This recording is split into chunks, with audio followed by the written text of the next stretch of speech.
Hello everyone, welcome back for another episode of Arthur Greenwood Unfiltered, another fireside chat. Today we are going to be covering Democracy, the God That Failed by Hans Hermann Hoppe. Hoppe is a libertarian economist of the Austrian school. He is actually an anarcho-capitalist, which means he wants there to be no state at all. But what's interesting about this book is that in it, he argues that from a libertarian perspective, from a economical perspective, monarchies are actually superior to democracies. And I should clarify at the outset, I am neither a libertarian, nor a monarchist, nor an anarcho-capitalist. I have my critiques of democracy for sure, but I don't fully agree with his thesis. That being said, I think his arguments are very much worth considering. They're very, very interesting and I think very prescient. As we read through them, I think you'll see that this explains a lot of what goes wrong in our own republic, constitutional republic, which is really just a slightly more classy democracy.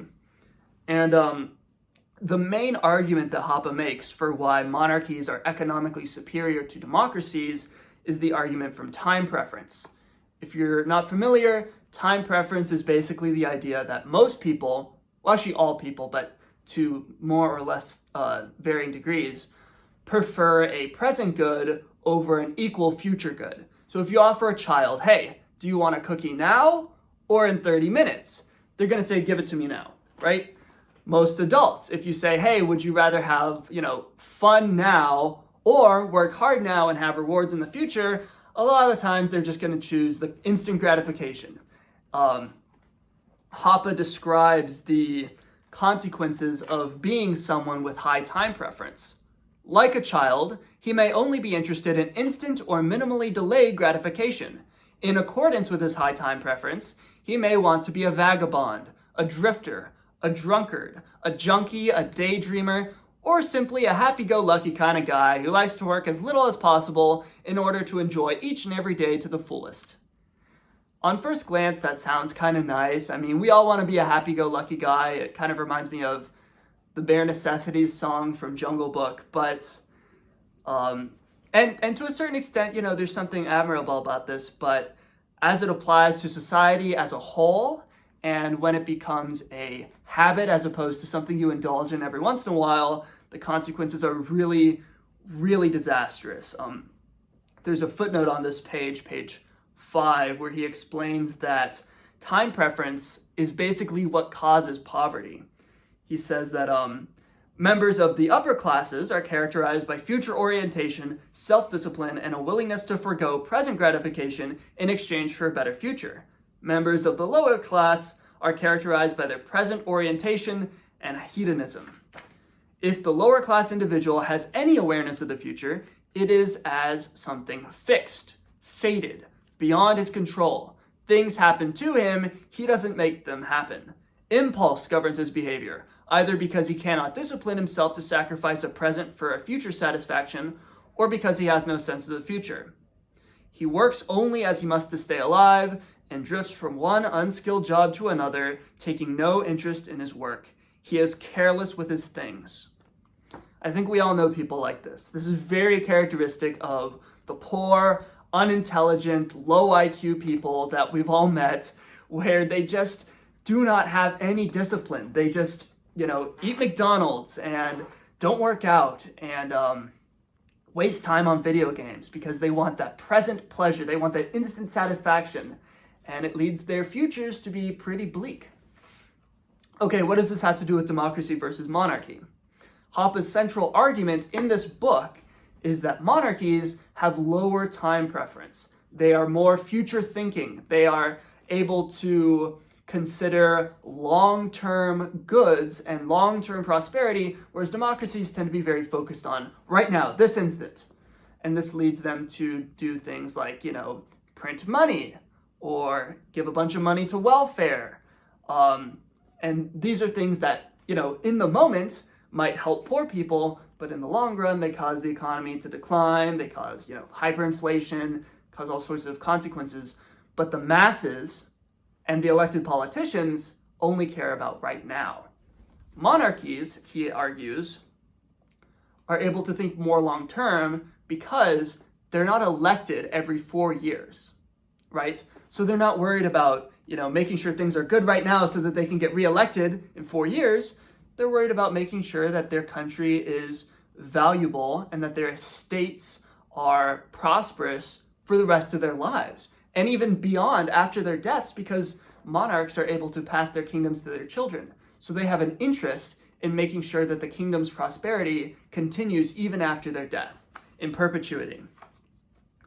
Hoppe has some great quotes about this. Let's see if I can find out. Oh, one thing he mentions is that as society becomes more prosperous due to investment in capital goods, time preference tends to fall, approaching but never reaching zero. He says that this causes a process of civilization as an indirect result of the increased real incomes brought about through savings being, the low time preference activity, right? You're foregoing using your money right now so that you can have it in the future, and it will be worth more in the future. As a result of low time preference, nutrition and healthcare improve, and life expectancy tends to rise. In a development similar to the transformation from childhood to adulthood with a higher life expectancy, more distant goals are added to an individual's present value scale. So in other words, as low time preference individuals invest and make the economy wealthier, people live longer, and therefore even the people who were initially high time preference start to become a little more future oriented, because now they're going to live for 90 years instead of 80 years. So they're more invested in the future. So in other words, the decrease in time preference compounds exponentially. And eventually, even the most present-oriented person will be gradually transformed from a barbarian to a civilized man. His life ceases to be short, brutish, and nasty, and becomes longer, increasingly refined, and comfortable. And the reason this is relevant to monarchy is that because the monarch has low time preference, because the monarch thinks long-term, that causes other people to be able to think long-term because of more stability and prosperity. And this, compounds throughout society, making everyone, not just the monarch, more civilized and future-focused. Let's see.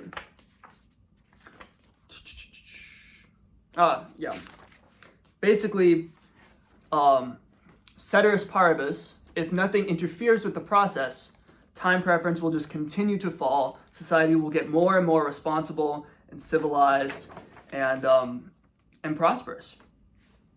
But democracies interrupt that process. He says, this is an interesting note. He says that monarchs tend to be more wise and brave because they're descended from someone who was wise and brave enough to acquire control of the kingdom, right? Because some idiot isn't going to be able to crown himself king and make sure that his children have a dynasty. So usually monarchs will come from a line of high intelligence, high capability, high energy individuals. Okay, here's the bit. Assuming no more than self-interest, the ruler tries to maximize his total wealth, i.e., the present value of his estate and his current income. Because the monarch essentially owns the country, it's in his direct best interest to make sure that that country is prosperous and productive and healthy. And because of this, he's going to have a much more moderate and reasonable tax policy. A king will avoid taxing his subjects so heavily as to reduce his future earning potential, to the extent that the present value of his estate, his kingdom, would actually fall.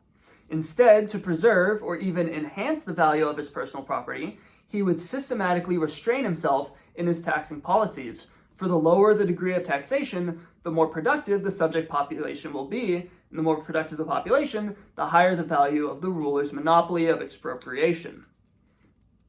Low taxes make people more productive. More productivity makes the kingdom more wealthy and worth more, which means that he's able to extract more wealth and power from it in the future.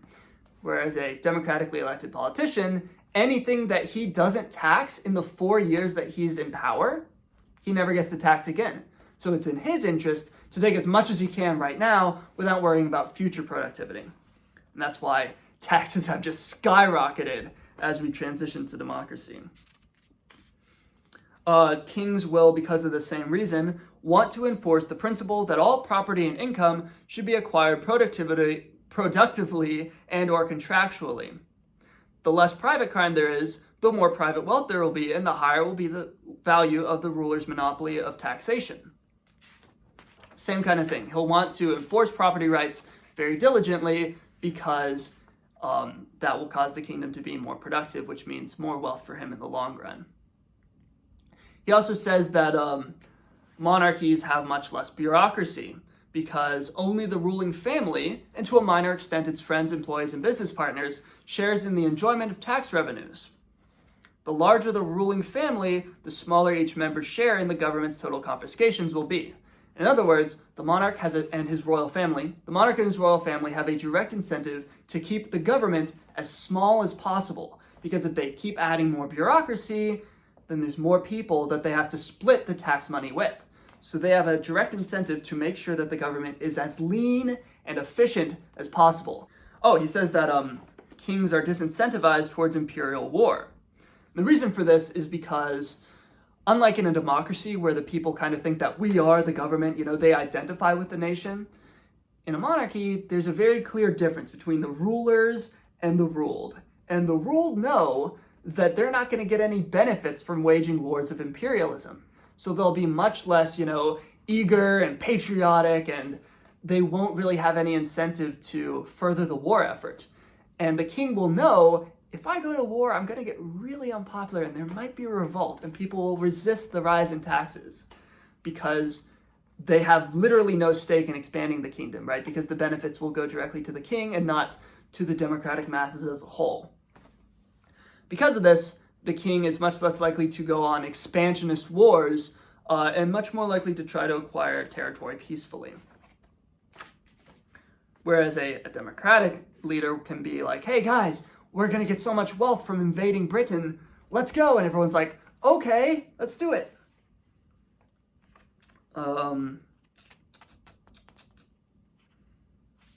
Lots of the same. One thing I will say about Hoppe is a bit redundant. A lot of the book kind of repeats the same arguments again. I think the reason for that is that he's a very systematic, rationalistic thinker who kind of has to walk himself through every step of his argument. I wish he had done that a bit more with argumentation ethics. But that aside, basically he kind of retreads the same ground over and over again. Honestly, this book could be like 75% as long as it is. Time preference. Democracy causes bureaucracy to grow.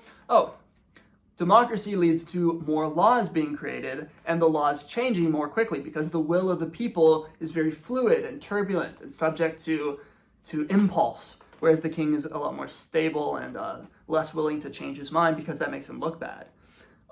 Those quickly changing and quickly adding laws lead to more uncertainty, which means that it's harder to plan for the future, which leads to investors choosing to just spend their money instead of putting it into savings. All of this leads to higher time preference, more crime, and degeneracy. Crime is a high time preference activity. It's very true. He has a bit in here about how democracies are more likely to give out welfare because they want to please voters and they're not concerned with the long-term consequences. This bit's really interesting. He says that democracy causes nationalism. Quote, a democratic republic strengthens the identification of the public with a particular state. This is what I was saying earlier, right? In a democracy, there's this kind of illusion that the people are the government because we participate in the government, so we kind of identify with it. And this leads to this kind of weird nationalist sentiment where we have these imagined communities and we identify with the US of A instead of with our towns and our communities. On the other hand, dynastic rule, monarchy, promotes the identification with one's own family and community. We've seen a direct rise in nationalism and this kind of centralist, nationalist, patriotic sentiment that is all very fake.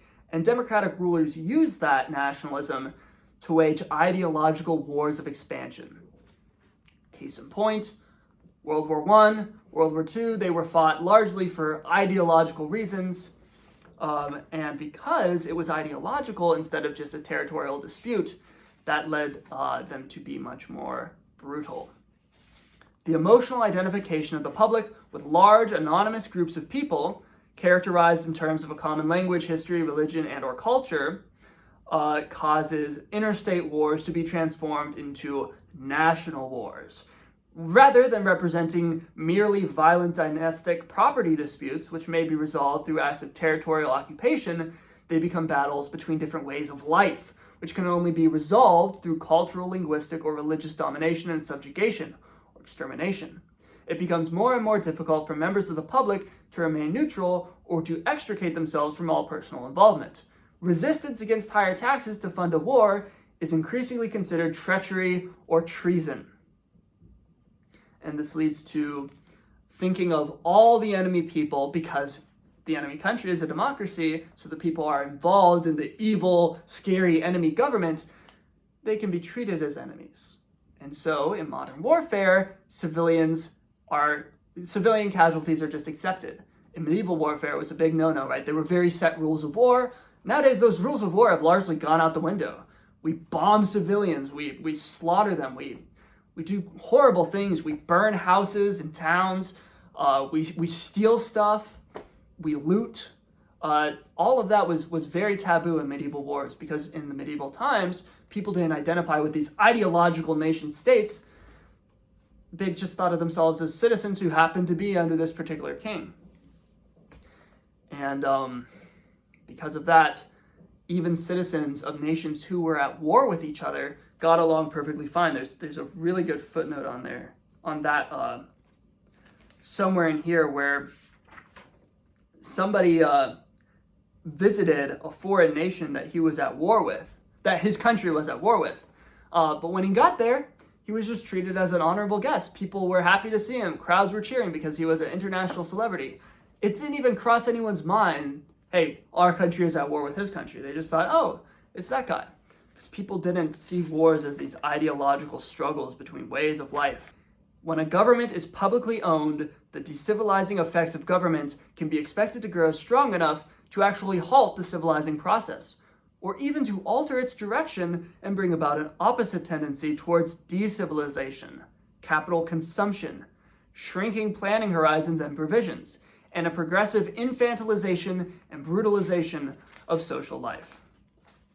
Democratic republicanism produced communism, and with this public slavery and government-sponsored mass murder, even in peacetime, fascism, National Socialism, and, lastly and most enduringly, social democracy. Compulsory military service has become almost universal. Foreign and civil wars have increased in frequency and in brutality, and the process of political centralization has advanced further than ever.